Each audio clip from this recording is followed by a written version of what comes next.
ચાલો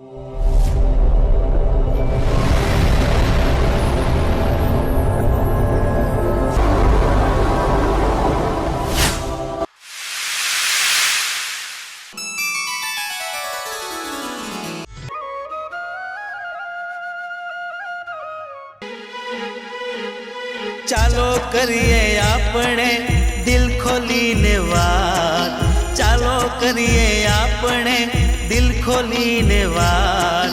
એક મુલાકાત, એક મુલાકાત, એક મુલાકાત, એક મુલાકાત, મુલાકાત, મુલાકાત, મુલાકાત. દિવસ કે રાતની કરીએ આપણે વાત, દિવસ કે રાતની કરીએ આપણે વાત. એક મુલાકાત, એક મુલાકાત, એક મુલાકાત, એક મુલાકાત, મુલાકાત, મુલાકાત, મુલાકાત. સુખ હોય કે દુઃખની કરીએ આપણે વાત, સુખ હોય કે દુઃખની કરીએ આપણે વાત. એક મુલાકાત, એક મુલાકાત, એક મુલાકાત, એક મુલાકાત, મુલાકાત, મુલાકાત, મુલાકાત. નમસ્કાર શ્રોતા મિત્રો, હું છું આપનો લોકગાયક જયેશ બારોટ. જેબી ફિલ્મ સ્ટુડિયોમાં આપનું હાર્દિક સ્વાગત છે. અને જેબી ફિલ્મ સ્ટુડિયો આજે લઈને આવી રહ્યું છે આપણો સ્પેશિયલ કાર્યક્રમ, આપણો મનગમતો કાર્યક્રમ એટલે એક મુલાકાત. અને એક મુલાકાતમાં આજે મારી સાથે છે ગુજરાતના નવાદિત હીરો એટલે કે જે પાપા પગલી માંડી અને ફિલ્મ ઇન્ડસ્ટ્રીની અંદર પગ મૂકી રહ્યા છે એવા મારા પરમ સ્નેહી મિત્ર ભાઈ શ્રી વસંતભાઈ ઝાલા. જય માતાજી. જયેશભાઈ. જય માતાજી. વસંતભાઈ ઝાલા, જેબી ફિલ્મ સ્ટુડિયોમાં આપનું હાર્દિક સ્વાગત છે. હા સર. અને ખાસ કરીને વસંતભાઈને જોતા શ્રોતા મિત્રો આપણને એવું લાગે કે આપણે આપણા સુપરસ્ટાર, આપણા માન્યતા, આપણા ચાહેતા વિક્રમભાઈ ઠાકોરને જોઈ રહ્યા છો. વિક્રમભાઈ ઠાકોરને મળતો ચહેરો કોઈ હોય તો મારા પરમ સ્નેહી મિત્ર વસંતભાઈ ઝાલા છે. વસંતભાઈ ઝાલા, આપનું ગામ કયું છે? મારું ગામ હિરન, તાલુકો મોરધા, જિલ્લો ખેડા. હું હિરનનો છું. હિરન? હા, હિરન. હિરજ. હા હા. અને ગામ જિલ્લો કયો? મારો જિલ્લો ખેડા. ખેડા. હા. બરોબર. તો તમે કેટલા વર્ષથી આ લાઈનમાં છો? હું સર 2017 આ લાઈનમાં છું. પહેલા તો હું એક કંપની જોબ કરતો હતો આણંદમાં. કંપની જોબ કરતો. કઈ કંપની? અનુપમ કંપની, કંજોડા. અચ્છા. પછી મને તો બે હીરો તો બહુ ગમતા હતા. મારા એક જયેશભાઈ બારોટના હું જ્યારે નાનો હતો ત્યારથી પ્રોગ્રામ તો જોતો હતો. અને બીજા મારા ખાસ એવા બીજા પણ હીરો છે વિક્રમભાઈ ઠાકોર. આ બેને બહુ ચાહતો હતો એમ. અને ઘણા બધા તમારા પ્રોગ્રામ જોવાના, જયેશભાઈના તો ખાસ પ્રોગ્રામ જોતો હતો. આમ જોવાનું બહુ ગમે, આ લાઈનમાં આવવાનું ગમે, પણ કોઈ તક નથી મળતી. બરોબર છે. તો સૌથી પહેલા તક તમને કોણે આપી? સૌથી પહેલા તો હું કંપની જોબ કરતો હતો. પછી એક ભાઈએ મને એવું કહ્યું કે આ લાઈન સારી છે. તો પહેલા હું ક્લાસ કર્યા ડ્રમ સેટ. હું પહેલા ડ્રમ સેટ વગાડતો હતો. મેં 2 વર્ષ ક્લાસ કર્યા બાલકનજી બારી નડિયાદમાં. ત્યાંથી ધીરે ધીરે પછી પ્રોગ્રામમાં ગયો. પછી પબ્લિકમાં ચાહવા લાગી કે તમે ડ્રમ સેટ વગાડો, આટલો સારો લુક છે તો ડાન્સ કરો સારું લાગે. તો અમુક ટાઈમે ડ્રમ સેટ વગાડો થોડો ડાન્સ કરી લો. એ રીતે લાગ્યો પ્રોગ્રામ. આ રીતે હું આગળ આવ્યો હતો. અને સૌથી પહેલા ફિલ્મ ઇન્ડસ્ટ્રીમાં તમને બ્રેક આપનાર માણસ કોણ? સૌથી પહેલા એક અમારા પ્રોડ્યુસર છે, દોસ્ત બન્યા દુશ્મન. આપણે એ છે સામર ખાના, ઇલિયાસભાઈ કરી. અને એ ફિલ્મ અમે બનાવવાની ચાલુ કરી પણ નસીબના કમની લીધે તો બાકી છે. અને એના ડાયરેક્ટર હતા કેશવ રાઠોડ. શ્રોતા મિત્રો, જણાવી દઉં કેશવભાઈ રાઠોડનું નામ આવ્યું છે ત્યારે ખાસ જણાવી દઉં કેશવ રાઠોડનું ગુજરાતમાં ગુંજતું નામ એવું નહીં પણ વિશ્વમાં નામ ગુંજતું હોય એવા કેશવભાઈ રાઠોડ એટલે કે ચંદનભાઈ રાઠોડ, ધોળકી તારી માયા લાગીના હીરો ચંદન રાઠોડ, એમના પિતાશ્રી એટલે કેશવભાઈ રાઠોડ. અને કેશવભાઈ રાઠોડ એટલે એક બે ગુજરાતી ફિલ્મો નહીં પણ સતત જ્યારે મારો જન્મ નહોતો થયો ત્યારથી લઈને અત્યાર સુધી એમણે ઘણી બધી ગુજરાતી ફિલ્મો આપી છે. પણ સાહેબ હિન્દી મૂવી પણ ઘણી બધી એમણે આપી છે. એવા હત્યા ફિલ્મ આપણે જોઈએ હોય તો ગોવિંદાની હત્યા ફિલ્મ આવી હતી. આદ્ય ફિલ્મના રચયિતા પણ કેશવભાઈ રાઠોડ હતા. સાહેબ વસંતભાઈ મારા નસીબદાર છે કે સાહેબ કેશવ રાઠોડ જેવા દિગ્ગજ ડિરેક્ટર સાથે એમને કામ કરવાનો અવસર મળ્યો છે. કેશવભાઈ રાઠોડની મુલાકાત પણ મારે હજુ લેવાની બાકી છે, એમને પણ આપણે મળીશું. પણ અત્યારે આપણી સાથે છે વસંતભાઈ ઝાલા. વસંતભાઈ, કેશવ બાપા સાથે કામ કરવાનો અનુભવ કેવો રહ્યો? કેશવ બાપાનો તો ડાયરેક્ટર તો બહુ સરસ છે અને એમની સાથે કામ કરવાની પણ બહુ મજા આવી. અચ્છા, અત્યાર સુધી કેટલી ફિલ્મોમાં કામ કર્યું છે? મેં 2 ટેલિફિલ્મમાં કામ કર્યું, વફાદાર પોલીસ, પ્રેમની જીત.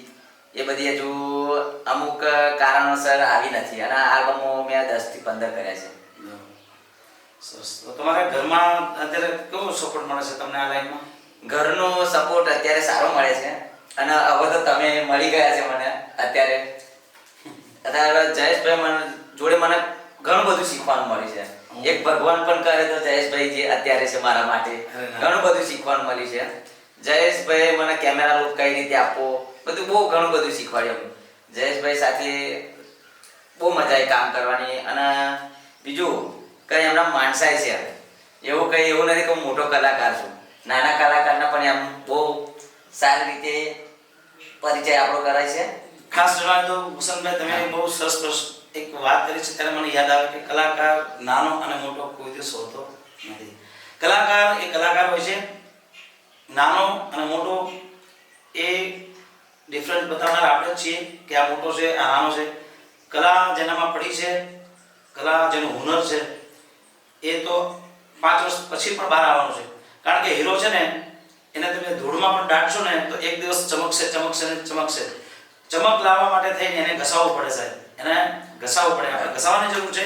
આજે તમે ઘસાશો એટલે આવતીકાલે તમે પણ મોટા એક એક્ટર તરીકે એની જગ્યા લઈ લેશો. પણ નાનો નથી હોતો, માત્ર તૈયાર થવાની જરૂર હોય છે, એને ઘસાવાની જરૂર હોય છે. કારણ કે બધું ડાયરેક્ટ મળતું નથી. એની માટે ખૂબ મહેનત કરવી પડે, ખૂબ સ્ટ્રગલ કરવી પડે છે અને સાચા તન, મન અને ધનથી કરવી પડે છે. પૈસો મળશે કે નહીં એ વસ્તુ દૂની છે, કામ મળશે કે નહીં એ વસ્તુ દૂની છે. મારે શું કરવું છે એ વસ્તુ મેન છે.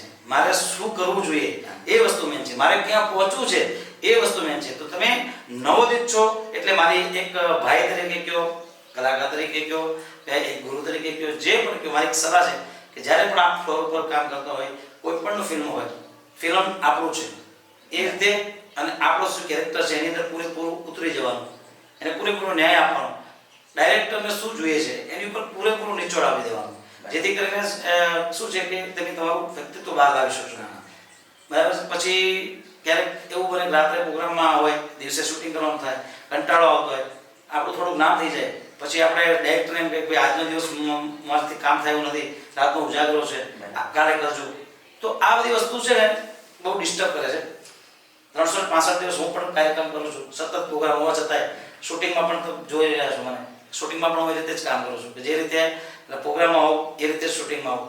આપણા થકી આપણા કોઈ પણ યુનિટને કે આપણા કોઈ પણ વ્યક્તિને તકલીફ ન પહોંચવી જોઈએ, આવું એક મગજમાં એક વસ્તુ કાંઈ માટે ઘર કરી જવું જોઈએ. તો જિંદગીમાં તમને કોઈ રોકી નહીં શકે. તમે એક સ્ટાર છો, એ સ્ટારની જગ્યા લેતા બહુ વહેલી તકે તમે સ્ટાર બની શકો. એની માટે તમારે આટલું જ કરવાનું રહેશે કે સાહેબ તન, મન અને ધનથી મહેનત કરો, બસ. અને આગળ તમારે શું કરવાની ઈચ્છા છે? આગળ તો હવે તમારો જેવાનો સાથ મળે છે તો હવે એક્ટર તો એટલે એક્ટર તો તમે છો જ, પણ મેં તો એવું જાણ્યું છે કે તમને ગાવાનો પણ શોખ છે. હા, હું સિંગિંગ કરું છું અત્યારે પ્રોગ્રામમાં રેગ્યુલર રીતે, અને પ્રોગ્રામ પણ ચાલે છે. અને અમારા એક પિન્ટુભાઈ ઓર્ગેનાઇઝર છે, એમને પણ બહુ સપોર્ટ કર્યો. તેમ સપોર્ટ એટલે અને તમારા સપોર્ટરમાં લાઈવ પ્રોગ્રામમાં વધારે સપોર્ટ કરનાર મિત્રો કોણ? હા, અમારા પિન્ટુ રાજા છે, ધર્મેશ વાઘેલા છે. પિન્ટુભાઈ મને બહુ સપોર્ટ કર્યો. મારા પાસે એમને ખર્ચો પણ ખાસો બધો કર્યો. અત્યારે હું સિંગિંગ કરું છું, પણ હજુ આપણે સ્ટુડિયો મેં નથી કર્યું. મારી એવી ઈચ્છા છે ભગવાનની કે મારો એક ફિલ્મમાં બહાર આવે પછી હું સ્ટુડિયો ગાઉં, કારણ કે મારો અવાજ થોડો વીક છે એના. અવાજ વીક નહીં, મહેનત તમે કરશો ને તો મેં કીધું તમે કોઈ પણ ફિલ્મમાં જાઓ, સિંગિંગમાં જાઓ કે એક્ટિંગમાં જાઓ, મહેનત કરશો એટલે આવી જ જશે. બસ ખાલી એટલું છે, પાયો મજબૂત નહીં હોય અને તમે એની ઉપર ઇમારત ચણી દેશો. પાયો મજબૂત નહીં હોય અને તમે એની ઉપર ઇમારત ચણી જાઓ, ઇમારત 5 માળની થઈ જશે, પણ એને પડતા વાર નહીં લાગે. સૌથી પહેલા તમે તમારા પાયાને મજબૂત કરજો. પાયો મજબૂત હશે તો દુનિયાની કોઈ તાકાત તમને હલાવવાની હિંમત નહીં કરે. શું કામ? કે તમારો પાયો મજબૂત છે. હજુ તમારું નામ નથી, તમે શીખો છો તો સંપૂર્ણપણે શીખીને જ પ્લેટફોર્મ ઉપર જવાનું, સંપૂર્ણપણે જાણી લેવાનું કયો સીન છે, કેવી રીતે શું કરવાનું છે. એટલે અત્યારથી પાયો મજબૂત કરીને આવશો ને તો તમને કોઈ હલાવે નહીં. ગમે એવા ભૂકંપ આવે પણ તમને કોઈ હલાવી શકશે નહીં. એટલે તન મન ધનથી મહેનત કરજો. અને આ ફિલ્ડમાં આવવાની પ્રેરણા તમને ક્યાંથી મળી?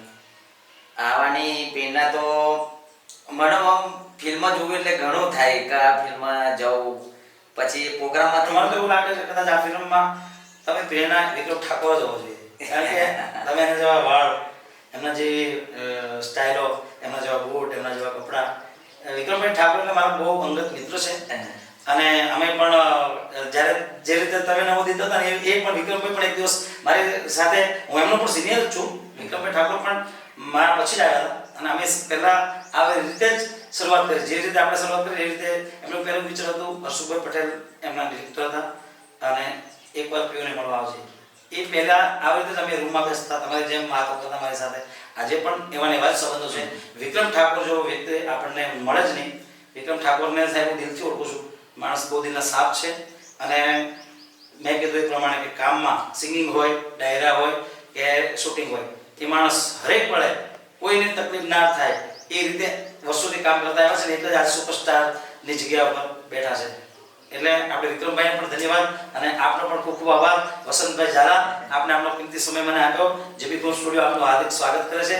ખૂબ ખૂબ આભાર આપનો. અને શ્રોતા મિત્રો ફરી યાદ કરાવી દઉં, જેબી ફિલ્મ સ્ટુડિયોને સબસ્ક્રાઇબ ના કરી હોય તો સબસ્ક્રાઇબ કરો. અને હા, આઇકોન દબાવી દો. આવતા શુક્રવારે ફરી મળીશું. ત્યાં સુધી બધા મિત્રોને જયેશ બારોટ, વસંત ઝાલાના જય માતાજી.